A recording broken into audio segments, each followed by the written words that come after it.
Hello my friends, this is Jose from LuoVita.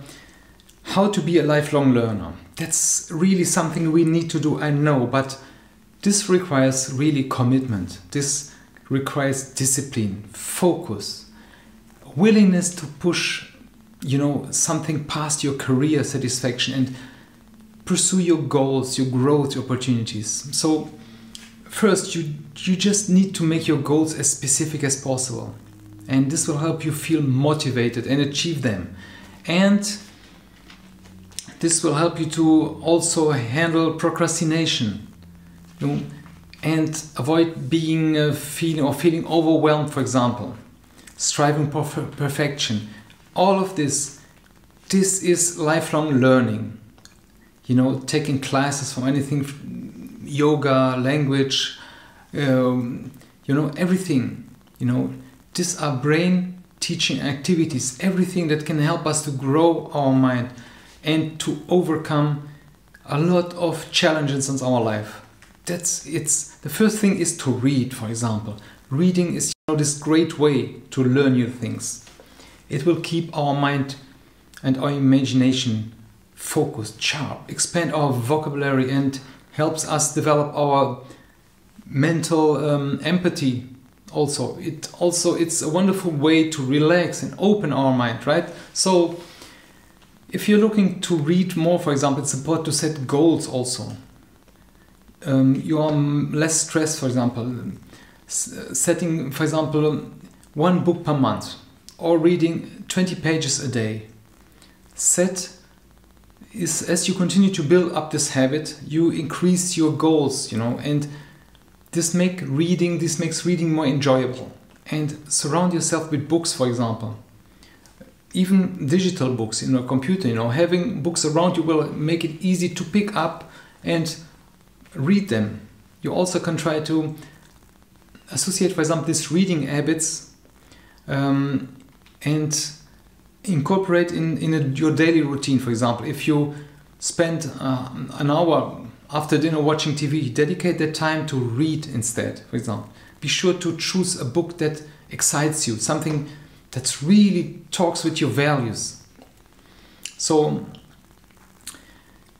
these are books that will keep you coming back for more.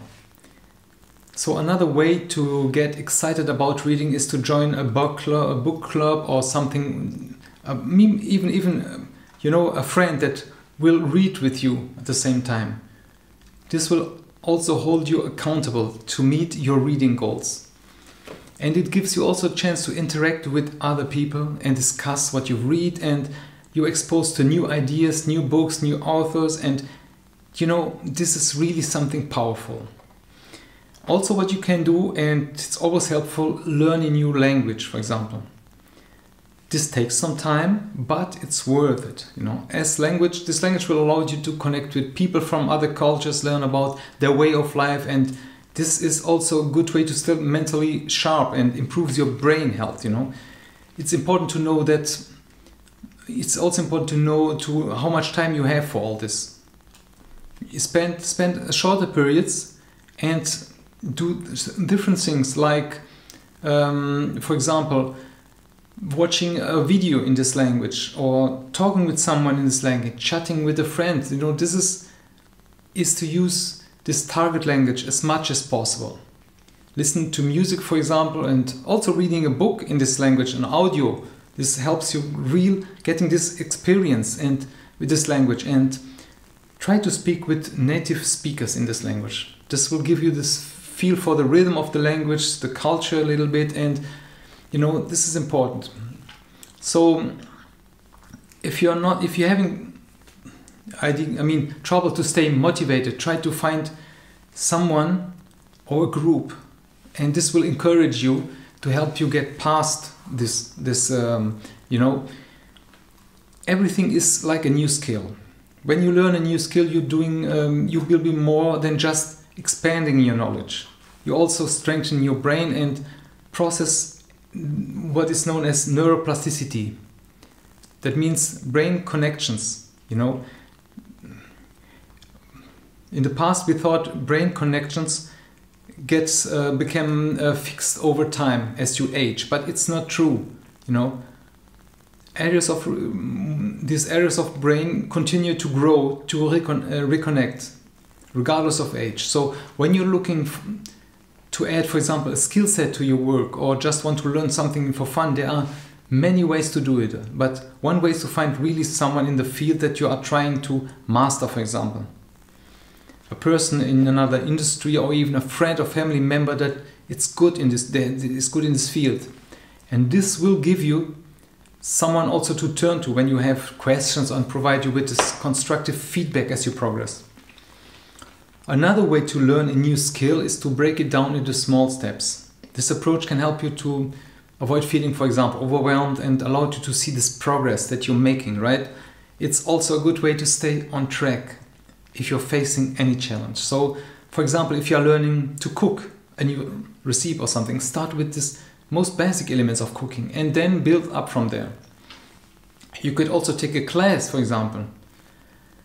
So a lifelong learner is someone that continually seeks this value, these opportunities, and it can be through formal education, informal learning, outside of, whether it's learning a new language or taking a course or entrepreneurship, or there are many ways to engage in this lifelong learning. It's important to know that this requires self-motivation, of course, and the way to see value in what you're doing. Your core values also. This can be sometimes hard, I know, but this builds up our self-esteem. So if you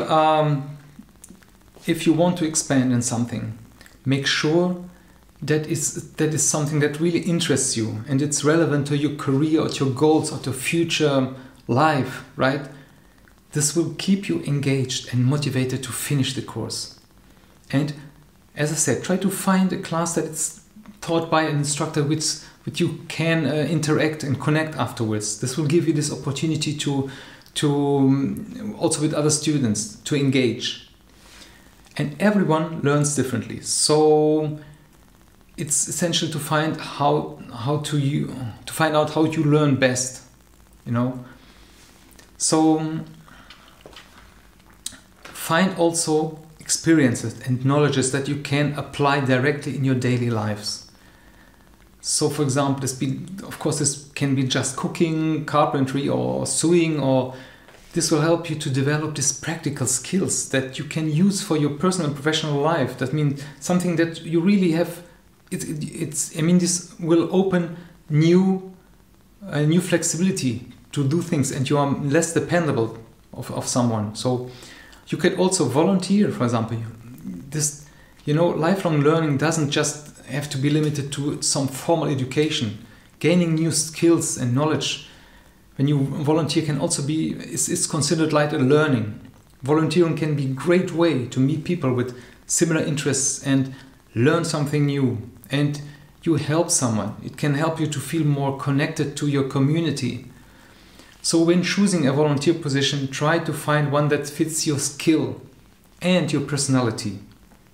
That means aligned with your core values. This will make the process of learning more enjoyable, and it will also be more likely that you continue to volunteer in the future.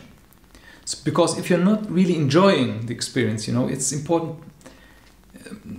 Remember that your time is valuable, and if you are learning something new or anything new, or you just move on, right?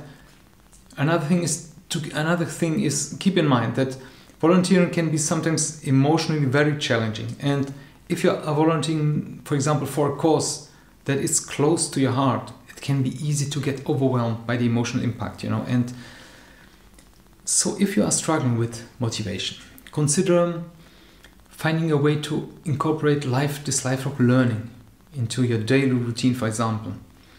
And this can be done if you plan. That's right. You can also use our resources that we have in the descriptions, right, to help you make the most of your time and prioritize your ideas. Check them out.